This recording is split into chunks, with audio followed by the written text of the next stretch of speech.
Bueno, estamos con Asunción Ontiveros Urquila. Asunción nos conocimos hace muchos años, al inicio del Porteño, cuando salió la primera nota sobre lo que fue el primer número, además, del Porteño. Ahí él se presentó, apareció, y él era en aquel momento el representante de la Nación Colla acá en Buenos Aires. Había una cosa que se llama el Centro Colla. También después fue nombrado coordinador general de todos los pueblos indios latinoamericanos. Fue quien asesoró a la película de Oliver Stone, La Misión, y protagonizó también la película en el papel del cacique guaraní, y además fue quien a los 500 años de la conquista le devolvió al Papa Wojtyla en ese momento su Biblia, que se la lleve de vuelta. La pregunta es, desde aquella época hasta ahora, ¿qué cambió? Bueno, hubo muchos cambios, sobre todo en el campo político. Me acuerdo del primer porteño que apareció en 1981, el primer título o título de tapa era Aborígenes, la memoria perdida.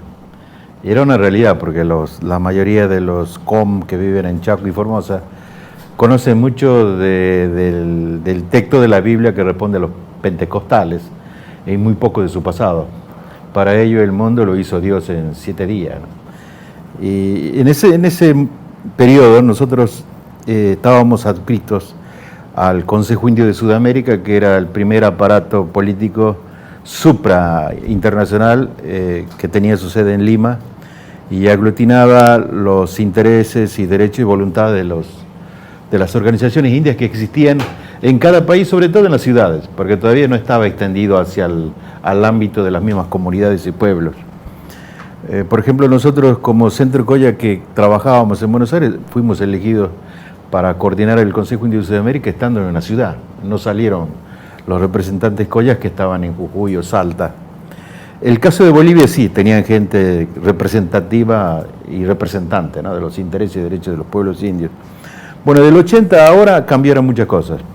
En el año 1980 casi el movimiento indio a nivel sudamericano y a nivel internacional en el continente americano, en el continente nuestro, estaba auspiciado y apoyado por los movimientos de liberación nacional que estaban en el sudeste asiático y sobre todo en el continente africano y también en Centroamérica, con caso concreto los sandinistas y las guerrillas de Guatemala, incluso la de Colombia, como puede ser la FARC. Yo recuerdo que en 1981 conocía a la mujer de Nelson Mandela en Ginebra. En ese periodo los líderes africanos, las recomendaciones que nos daban a nosotros, los que éramos dirigentes indios de Sudamérica, era de que teníamos que tener paciencia. Primero era terminar la liberación de todos los estados a los nuevos países del África, y luego ellos iban a tener muchísimos votos en las Naciones Unidas como para apoyarnos diplomática y políticamente, y también materialmente para nosotros iniciar la guerra de liberación nacional en nuestro continente. Pero en ese momento teníamos como enemigos mayores nosotros acá en América, era la postura capitalista y la postura socialista, porque ambos tenían una mirada muy evolucionista, si era del marxismo, del capitalismo, evolucionista completo, ¿no? Ideológicamente en ese evolucionismo ellos pretendían de que nosotros vivíamos en áreas rurales, pongamos un com cazando un ñandú o cazando un chanchito del monte, un colla cultivando papas o cultivando maíz, para liberarnos, teníamos que convertirnos en proletarios, luego pasar por una etapa industrial y después llegar a la revolución, donde se va a distribuir supuestamente mejor la riqueza. O sea, y vamos a llegar al estadio del comunismo. Y por otro lado teníamos como enemigo también a la tradicional iglesia católica, a la iglesia cristiana, y por supuesto también a la teología de la liberación, porque ellos nos consideraban todavía como indios sin alma. Eso pasó en la década del 80. Bueno, y cambia acá en la Argentina sustancialmente cuando sucede la guerra entre Inglaterra y Argentina por la posesión de las Malvinas. Cuando concluye el conflicto por las Malvinas, recuerdo que conocí a Sábato, ya a Pérez Esquivel lo conocía, también lo conocía a León Gieco y otros artistas, que nos reuníamos en un edificio muy cercano a la Biblioteca Nacional. Y ahí el lema era reconstruir la cultura nacional, me acuerdo. Y llegué a ese encuentro y lo planteé a Sábato, a Pérez Esquivel. Movimiento de Reconstrucción y Desarrollo de la Cultura Nacional. Sí. Y le dije, ¿cómo Yo vamos? también participaba de eso. Claro, sí, me acuerdo. Decía, ¿cómo vamos a reconstruir la cultura nacional si la llamada cultura nacional que existe aquí fue opresora de otras, es opresora de otras culturas que son los pueblos indios? Naciones indias, decíamos en esa época nosotros. Y recuerdo que le acusé que el Papa en ese momento representado por Gutila, que era uno de los principales representantes de los actores genocidas que prevalecieron en América. Y recuerdo que Sábato, muy inteligente Sábato, dijo, creo que tenemos que tomar en cuenta esta declaración de acá del Coya, ¿no? Vos sabés que cuando en la época de las Malvinas, en este reportaje que justo acá vos estabas viendo, sí. En esta misma revista otro, cuando Mercedes Sosa habla del submarino amarillo en el Porteño, sí. Lástima que no está más para recordar ese momento, pero están los fotógrafos y la gente que fue conmigo a hacer el reportaje. Cuando yo hablo de los indios, en ese momento, Mercedes me dice, en Argentina no hay indios. Y yo la miro y le digo, pero Mercedes, con esa cara, que en Europa no hay caras como la tuya, ¿qué me estás diciendo? Seguro que le dicen que es india. No, pero es que realmente ahí yo comprendí, porque yo había conocido a los huichí, a los tobas, que en aquella época los huichí se llamaban matacos, ¿no? Le decían matacos, que era un nombre despectivo. Había visto que en realidad había un montón de gente que pertenecía a la Nación Coya, Aymara y tantos otros, que por vergüenza de sus padres, sus abuelos, ni ellos mismos sabían que eran realmente Aymara, que había como una vergüenza. Después eso creo que ha cambiado. No sé si ha mejorado la situación de vida de toda esta gente, pero creo que sí, lo que sí ha mejorado es que han recuperado el orgullo de ser Coyas, o ser Aymara, o ser Huichí, o ser Mapuche, ¿no? Cosa que antes había como una especie de vergüenza de serlo. Sí, a partir del 82 hubo un cambio radical, porque ahora, en el año 2012, podríamos decir, que en las escuelas públicas de la Argentina, incluso las privadas, en casi todos hay un eje transversal que está relacionado con los pueblos originarios, e incluso una educación intercultural.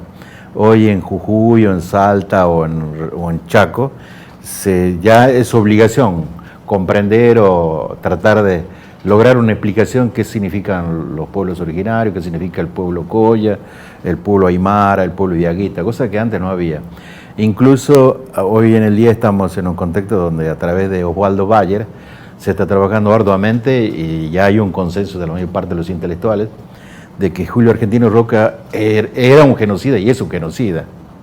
Entonces hay cambios radicales. También está el hecho de que, por ejemplo, en Bolivia, en el 2006 asume un indio al poder político de un país que tiene mayoría india, como Evo Morales, y recientemente en las elecciones del 23 de octubre del año pasado, un Coya, Sergio Osvaldo Laguna, llega a la intendencia a través de un partido municipal que se llama Movimiento Comunitario Pluricultural y gana por casi el 60% de votos.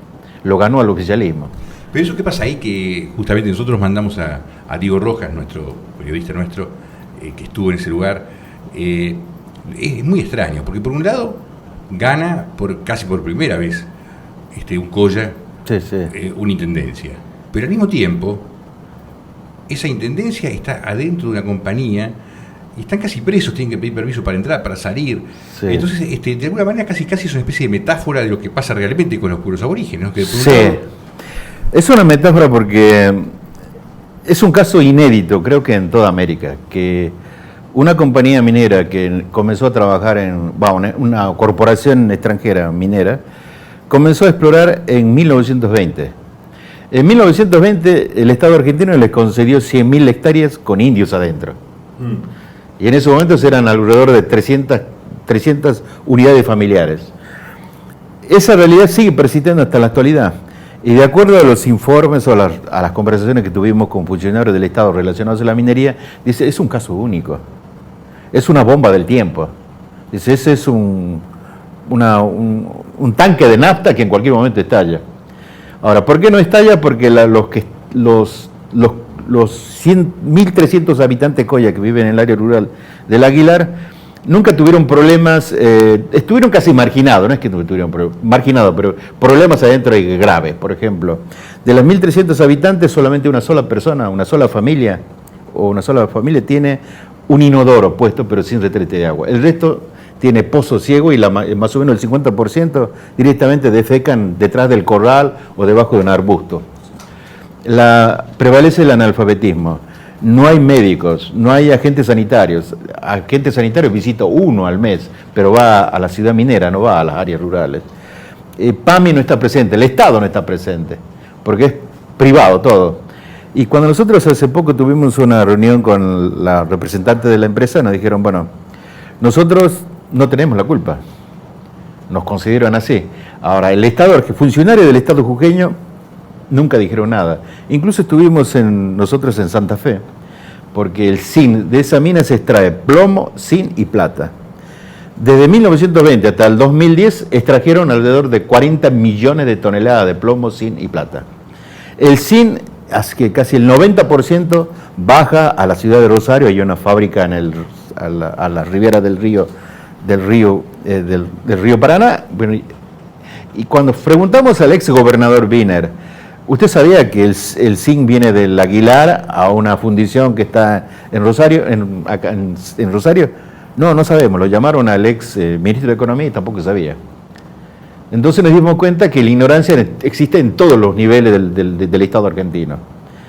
Y bueno, ahora lo que estamos tratando nosotros es que a través de Sergio Osvaldo Laguna, el Estado argentino está presente a través de Sergio Osvaldo Laguna, porque él es intendente de una jurisdicción de 100.000 hectáreas, donde persisten alrededor de 5.000 personas hasta en la actualidad, de los cuales 1.300 son habitantes tradicionales y originarios que responden a la cultura colla, y los otros son mineros que van a trabajar allí.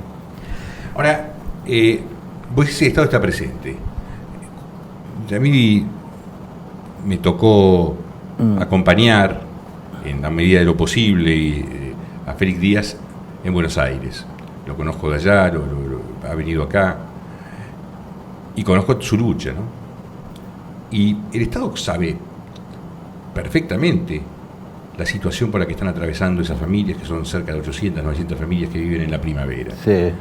El Estado se ha comprometido, inclusive con Félix Díaz en su momento, después de la huelga de hambre y todo lo que pasó, con un montón de cosas que no le cumplió nada. Es decir, que en realidad el hecho que el Estado sepa, que el gobierno sepa las cosas, aparentemente tampoco motiva después un cambio inmediatamente, porque en realidad hay necesidades básicas como el acceso al agua, a tener inclusive un documento como para poder después acceder a algunas ventajas que te da el ser alternativo, no están presentes, a pesar de que se firmó un pacto con el gobierno. Te quiero decir que, entonces, por un lado pareciera que están muy preocupados los intelectuales en sacar a Roca del billete, pero en la práctica, en lo concreto, o si se deben llamar originarios o indios o aborígenes o cómo llamarlos, pero después en la práctica concreta, cuando se trata de que les llegue el agua, que tenga el documento y que recuperen sus tierras, esos intelectuales ya no están presentes apoyando al gobierno que hace todo lo contrario. Entonces pareciera que cambiar la estatua de Roca o el billete va a liberar a los pueblos aborígenes, lo que es absurdo. No, tiene que haber un cambio radical en las estructuras de la burocracia del Estado argentino, sea nacional, provincial y municipal, para que se hagan acciones concretas en las relaciones entre los pueblos indios y los estados, sea municipal, provincial y nacional. Lamentablemente nosotros en Argentina tenemos el caso concreto, por ejemplo, INAI, el Instituto Nacional de Asuntos Indígenas, es un aparato que responde al Estado Nacional. Ese aparato INAI es netamente indigenista en el sentido de que ellos piensan para los indios o no piensan nada para los indios. Y así tenemos por ejemplo, Formosa, donde está Félix Díaz, ahí hay un aparato indigenista donde participan representantes de los pueblos indios allí, creo que es el Instituto Provincial Aborigen, algo así. Y este instituto se volvió parasitario porque nunca cambiaron los representantes, se reeligen entre ellos, y al final se convierten en más oficialistas que el Papa. Eso está pasando. Y esa gente no representa ni tampoco responde a los intereses y necesidades que tiene el pueblo com. Lo mismo nos pasa a nosotros en el mundo colla, con la diferencia de que los collas somos más deliberativos y más competentes en el sentido de luchar políticamente. Por eso el caso de Laguna se le ocurrió ser intendente porque no queríamos más ser ser objeto de las políticas indigenistas, que otros piensen por nosotros. Dijimos, nosotros vamos a ser actores. Bueno, se llegó a gobernar, estamos gobernando 100.000 hectáreas, y las 100.000 hectáreas controladas por la compañía minera del Aguilar. Y yo digo que el Estado está presente ahí porque ahora Laguna se reúne con los gerentes de la compañía y dice, bueno, mira, tenemos que solucionar los problemas juntos. Yo no los puedo expulsar a ustedes, ni tampoco ustedes a nosotros. Hagamos las cosas en conjunto. Hay una responsabilidad social, en primer lugar. Y ahí se requiere el apoyo del Estado provincial, del Estado nacional. Ahora, nosotros cuando vamos a dialogar con representantes del gobierno provincial y nacional, no tenemos voceros que nos defiendan a nosotros.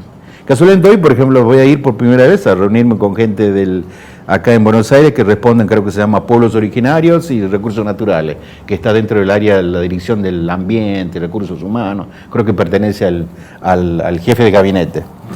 Y ahí yo me doy cuenta, ya tengo bastante edad, 63 años, que nosotros los pueblos originarios no tenemos voceros o intelectuales indios que que tengan un discurso, que expliquen como corresponde a la presidenta o los gabinetes, mira, esto estamos haciendo, estas estupideces estamos haciendo. Digamos, de eso hablábamos ayer, sí, y por eso lo comparto ahora con el público, que digamos, por más que yo lo intente, y lo he intentado, porque además vos sabés que yo he vivido 6 años con los Wichí, hay cosas que no entran en mi cabeza, porque, digamos, tengo una forma de pensar tan distinta a la tuya, y mucho más distinta todavía a la de los selváticos, que realmente yo no puedo pensar por ellos, porque no los entiendo realmente. Hay cosas que se entienden, hay cosas que son distintas, que son otra concepción, otra cosmovisión. Entonces realmente que alguien desde acá sentado en un escritorio decida lo que tiene que hacer esa persona a 1500 kilómetros en el medio del monte, es absurdo. Es decir, la única manera es dejarles a ellos lo que necesitan, que es su tierra, devolverles su tierra, y que ellos se den la organización que se quieran dar, para empezar por el principio, y después ver en una especie, porque tampoco se puede obviar la realidad y las tecnologías y todo lo que hay, pero digamos, quienes tienen que determinar cómo tomarlas y qué tomar son ellos mismos, no puedo ser yo. Así es, por ejemplo, los cambios que se ve ahora, lo que hizo Laguna, lo que está haciendo desde el diciembre del año pasado. Yo soy el asesor de Laguna y le decía a él, nosotros no podemos gobernar el territorio si es que no sabemos qué hay adentro. Lo primero que tenemos que hacer es un relevamiento etnográfico para saber cuántas personas tenemos, desde niños, adolescentes, ancianos, inválidos, cuántas llamas, cuántas vicuñas, alpacas o vacas, burros, corderos. Hicimos un relevamiento etnográfico. Y ahora sí tenemos ya, sabemos que existe en esa jurisdicción de 100.000 hectáreas que es como una propiedad privada de la compañía. Y ahora estamos ya comunicándonos con el Estado, parece, bueno, Estado, ¿qué está pasando aquí, no? Que nosotros somos prisioneros de una compañía, porque hay que pedirle permiso a ellos para hacer todo tipo de desarrollo cultural, económico, político. Porque no hay libertad. Cualquiera que vaya a Tres Cruces y quiere visitar el Aguilar, pasa por un control policial. Incluso están las filmadoras, ¿no? Y después están los orejas que están en todas partes. Viene tal persona, ¿qué están haciendo acá? O sea, muy vigilado. Y la iglesia lo tenemos ahí. Para nosotros la iglesia es un aparato inquisitorial que está presente en cada casa, ¿no? De eso quería hablar, un poco, no solamente de la iglesia, sino, yo te escuché una vez hablar a vos, como que pareciera que ciertas cosas que pasaban en la época misma de la colonia, con otro nombre, con otra forma, se siguen manteniendo, digamos, que de alguna manera la forma de explotación a los pueblos, la forma de sometimiento, la forma de segregación, en algunas medidas el Estado sigue cometiendo lo mismo, los terratenientes siguen haciendo lo mismo, que no había cambiado tanto, se habían cambiado los nombres. Es el caso concreto, por ejemplo, en Jujuy. En 1976, el capellán de la Fuerza Armada, llamado Miguel Medina, logra un convenio, logra que el Estado provincial de Jujuy le ceda el territorio de toda la provincia de Jujuy, sobre todo en el campo educativo. Firman un convenio para que la iglesia esté presente en todas las escuelas públicas del Estado y privadas para introducir la fe. Entonces, a partir de ahí, las escuelas públicas tienen un catequista o una catequista. ¿Qué cosa fue parecida en la época de la conquista? Fue así. Y después, por ejemplo, existe una ley, no sé si te acordás, Gabriel, que en el año 1988 el Congreso de la Nación aprueba una ley para que todo ciudadano argentino que sea papá o mamá, a sus hijos le puedan poner el nombre que quieran, en hebreo, en árabe, en palestino, en aymara, en mapuche, lo que sea, el nombre de pila incluso. Sí. Bueno, allá en Jujuy el registro civil no se da por enterado a esa ley. Entonces nace un bebé colla, una guagua colla, van al registro civil incorporado y dice, usted tiene que poner un nombre de pila cristiano. Y se lo exigen. Lo exigen. A pesar de que la ley nacional dice otra cosa. Sí. Y eso es la iglesia. Eso es la iglesia, en este caso el registro civil. ¿Qué pasa? Que en el registro civil existen miembros de la cofradía católica que están a la casa de la guagua que viene, si el nombre de pila llegue a ser, tiene que ser cristiano. Eso me acuerdo. ¿Y han logrado poner los nombres que ustedes querían o no han podido? Hay gente que lo logró poner el nombre de pila, pero eso hay que pedir, hay que solicitar a una ONG que donde se habla el quechua, dominan el aymara, y que hagan una nota justificando de que la palabra eso significa tal y está correctamente escrita. Sí. Pero eso es una imposición de las autoridades de la provincia de Jujuy. Por eso es que en cada provincia parece que es un estadio propio, hay una manera de pensar y de sentir y de relacionarse con los... Pero yo no entiendo, hay en más de una oportunidad, casi de prepo, sí. Yo he visto a Milagro Sala intentando convertirse en la representante de los pueblos aborígenes de América, de Argentina por lo menos. ¿No? Y la he visto, aparte lo ha dicho, y en muchos casos mucha gente ha creído que ella lo es, que ella es la que representa. Ahora, si efectivamente ella representa los intereses de los pueblos indios de Jujuy, aunque sea, ¿cómo ella no ha hecho nada, digamos, con eso? ¿No? ¿Cómo ella que se dice representante, y teniendo el poder que tiene, no ha podido cambiar esa tontería, es una tontería en términos técnicos, pero es importantísimo en términos de colonización, digamos, culturales? Es que yo pueda llamar a mi hijo como quiero, además, si encima es un nombre que tiene que ver con mi religión o con mi forma de ver el mundo, si yo quiero poner un nombre aymara, entonces tengo derecho a ponérselo. Y eso no lo defiende ella. No, porque la Milagro Sala es una persona, hace poco cumplió 13 años su organización. Es una persona que lamentablemente surge en un contexto internacional donde al indio desde las Naciones Unidas se le consideraba un sujeto, una criatura humana, digamos, exclusivamente para tener buenas relaciones con la naturaleza. En el 2006... Era como el embajador de los árboles. Y decía las Naciones Unidas, desde la Escuela Antropológica de Estados Unidos, de que los verdaderos indígenas en el planeta estaban en ambas márgenes de la línea del Ecuador. Sí. Lo llamaron la Alianza Indígena de las Selvas Tropicales. Sí. Fuera de las selvas tropicales, como la gente ya no usa taparrabo ni hace 50 grados, 55 grados de temperatura, ya la gente se viste como yo, no son indios. Eso era así. Bueno, cuando otra vez el movimiento indio a nivel continental se instala en el estadio político, a partir que Evo Morales llega al poder en el año 2006. A partir del 2006, todo el mundo quiere ser político, el indio quiere llegar al poder, el indio quiere gobernar, quiere legislar, quiere hacer justicia, administrar justicia.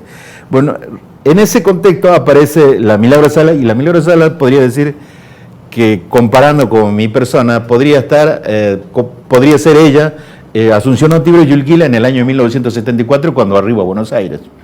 Cuando yo arribo a Buenos Aires, yo no me consideraba colla.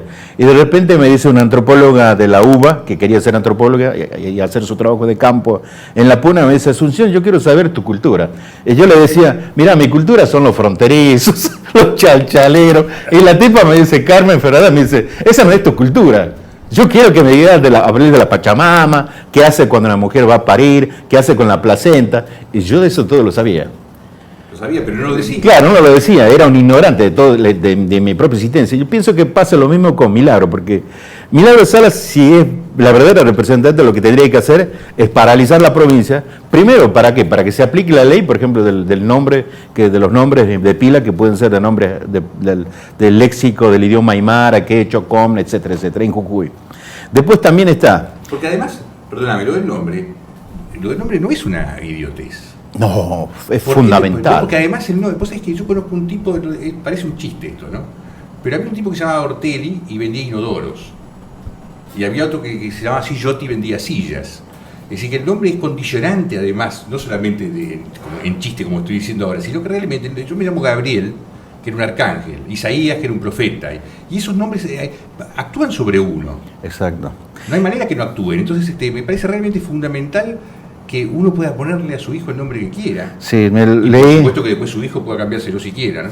Tenés razón, fíjate que este año leí una nota que escribe Horacio Verbitsky sobre la opresión cultural a la que eran víctimas los judíos que vivían en Alemania, en la época de Hitler. Y ¿dónde estaba la primera presión, que era cultural y psicológica? A que todo judío que nacía tenía que ir el nombre de pila cristiano. Y era una estima, incluso que le pongan Israel. Y eso es contraproducente para una etnia o para cualquier grupo humano.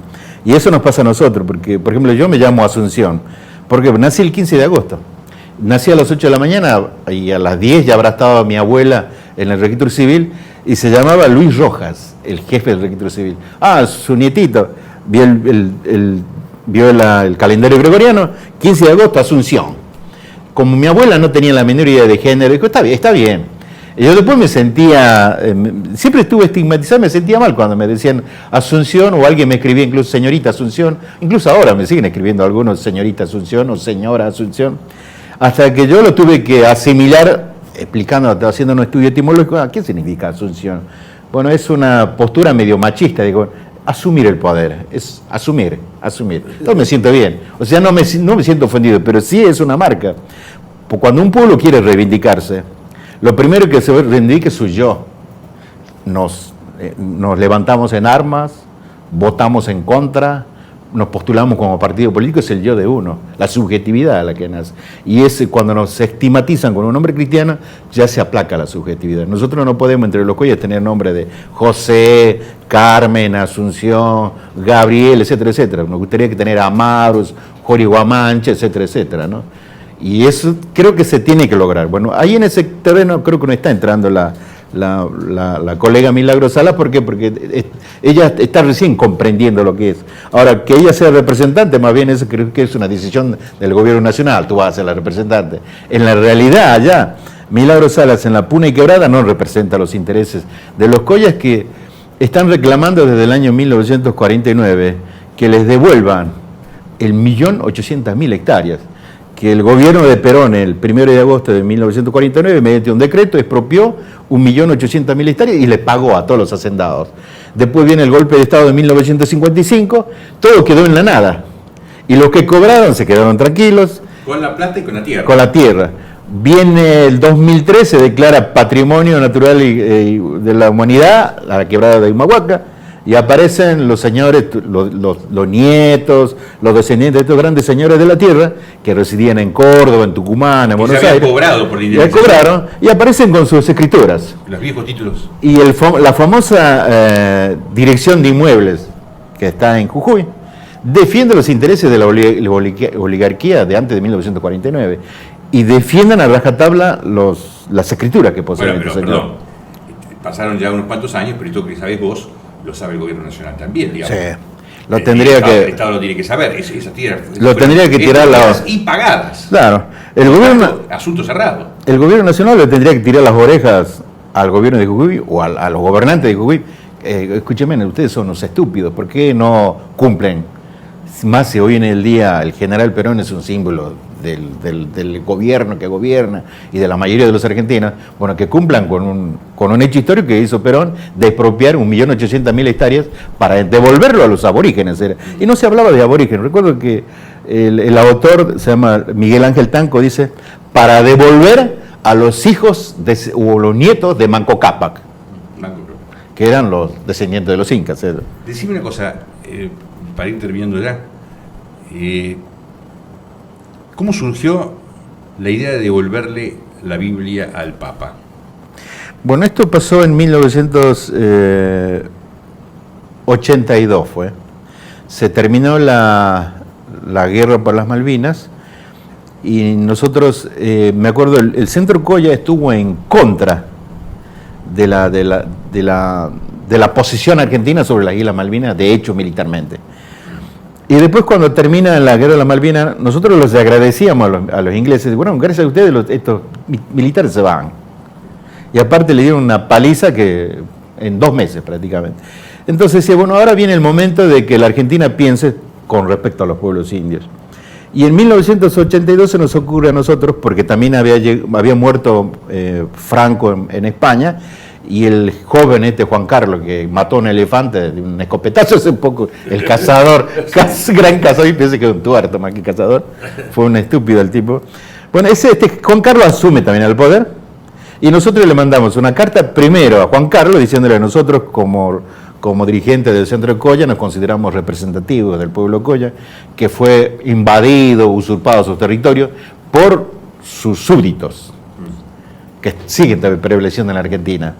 Y por otra parte también le mandamos una carta al Papa, lo entregamos, yo me acuerdo, yo personalmente fui acá al nuncio a la embajada y le entregué la carta y la Biblia diciéndole que no queríamos hacer más nada con eso, porque significaba la opresión para nosotros como pueblo Coya. Ahora, ¿por qué pasó eso? Porque el centro Coya tenía una postura política. Nosotros no queríamos tener personalidad jurídica, por eso es que salimos de la Asociación Indígena Argentina, porque decían, tener una personería jurídica en 1900, en el contexto de finales del 70, en principios del 80, era ser controlado por el Estado. Si nosotros somos un pueblo Coya autónomo, que tenemos la libertad de movilizarnos, de organizarnos y buscar la autodeterminación. No tenés por qué pedir permiso al Estado para que te dije. ¿Por qué tengo que tener una personería jurídica que decía el marco legal que tenía que ser apolítico, aétnico, religioso? No éramos nada, éramos simplemente ovejas que nos podíamos contabilizar. Entonces decidimos tomar una postura política. Entonces el centro Coya representaba los intereses del pueblo Coya políticamente. Nosotros acá, dentro de la Argentina, éramos un pueblo que vivíamos sujetos a relaciones coloniales. ¿O Nación Coya? Nación Coya o pueblo Coya, pero vivíamos sujetos en un marco de relaciones coloniales. Sí. El Estado nos considera inferiores a nosotros, como humanos, como pensantes o como seres con raciocinio. Y tenemos los territorios que son nuestros en manos de ajenas, no tenemos título de propiedad, no tenemos derecho a poner nombre de pila en nuestros idiomas, no tenemos derecho a ejercer nuestra propia religiosidad, nuestra práctica religiosa, no tenemos derecho a cantar nuestra música, a llorar, ni tampoco a expresarnos. Pues es que me haces acordar una cosa que a veces me acuerdo, sí. Con los wichí. Me enteré que había una cosa que se llama el baile del sapo. Y entonces se puede, no, eso está prohibido. Sí. ¿Cómo prohibido? Está prohibido, lo había prohibido la iglesia y la gendarmería se había encargado de hacer cumplir esa idea de la iglesia de que ellos no podían bailar el baile del sapo. Entonces yo le digo, en mi casa se puede bailar cualquier cosa. Adentro de mi casa yo bailo lo que quiero y me importa un bledo de la gendarmería. Vamos a arreglarlo. Entonces conseguimos que los más viejos, que recordaban cómo se haga, reconstruyan. La idea, hicimos un tambor especial que se hace para el baile del sapo, que se hace con palo borracho y un cuero de guasuncho. Y entonces, adentro de casa, se preparó el asunto, adentro del terreno nuestro, y por supuesto, se hizo el baile del sapo después de 20 años que no se hacía nuevamente. Tenéis que ver cómo la gente, los otros aborígenes, que no se animaban a que se los vea involucrados con el asunto, estaban todos alrededor de la cerca mirando el baile del sapo, felices de que esto había vuelto a suceder, ¿no? Pero yo no podía entender, porque realmente no lo podía entender, no podía entender, primero el miedo, sí, y después que a alguien se le ocurra prohibir el baile. Después me di cuenta por qué era, porque el baile del sapo de alguna manera era un baile casi de guerra. Era un baile donde de enorme dignidad, de enorme fuerza. Y entonces cuando vos sentís eso, porque yo lo bailé con ellos, después me hicieron bailar, y uno lo siente en el cuerpo el baile. Entonces me di cuenta que, claro, ellos no quieren esto, porque esto es poder. Claro, el baile de sapos era un símbolo del poder que fortificaba el espíritu de guerra de los com, de los wichí.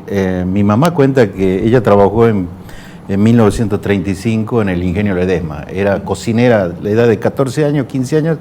Era ayudante de una cocinera, que cocinaban para, ella dice, los matacos, sí, que eran los wichí, y los tobas, los que ahora son los com.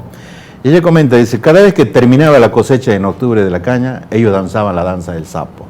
Y era una danza que daba miedo, eso, porque todos danzaban, varones y mujeres, y se iban, sí, caminando, se iban de ahí al Chaco y después volvían. Y lo que después conocía también otro paisano Coya, que conoció, que llegó a ser gendarme y conoció ¿Por qué razones le prohibían la danza del sapo?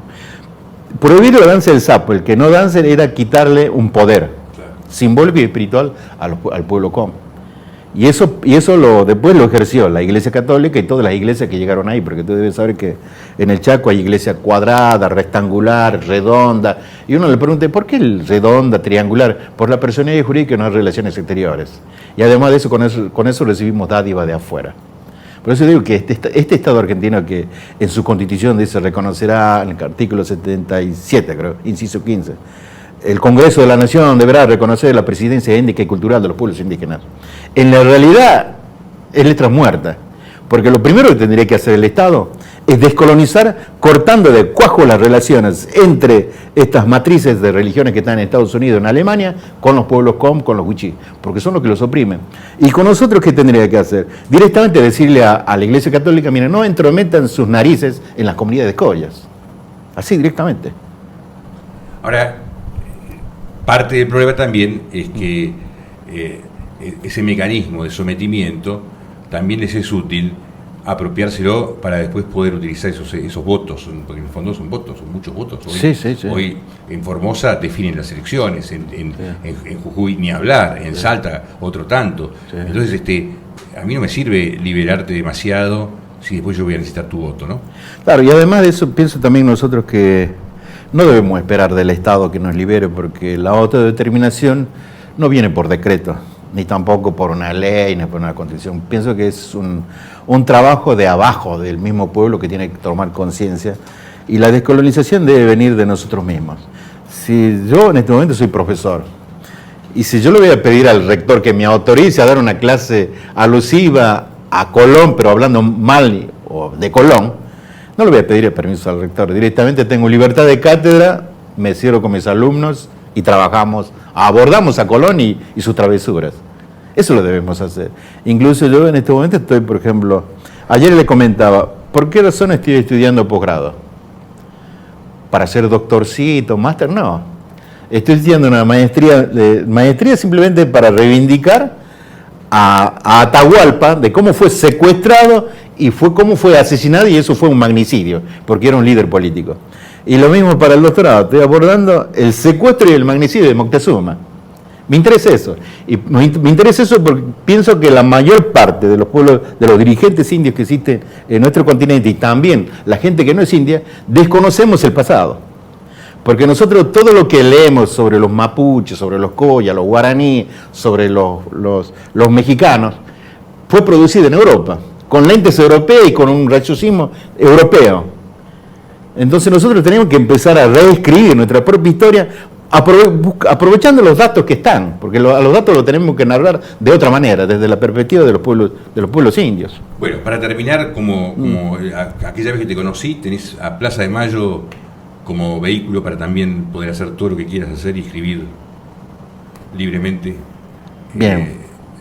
Vos sabés que le donamos a la gente de Humahuaca el sitio humahuaca.com, que ellos ya lo están manejando ellos solos. Ah, qué bien. El nombre lo tenía yo y se lo devolví a los humahuaqueños. Está bien, gracias a Plaza de Mayo. Un abrazo muy grande. Igualmente.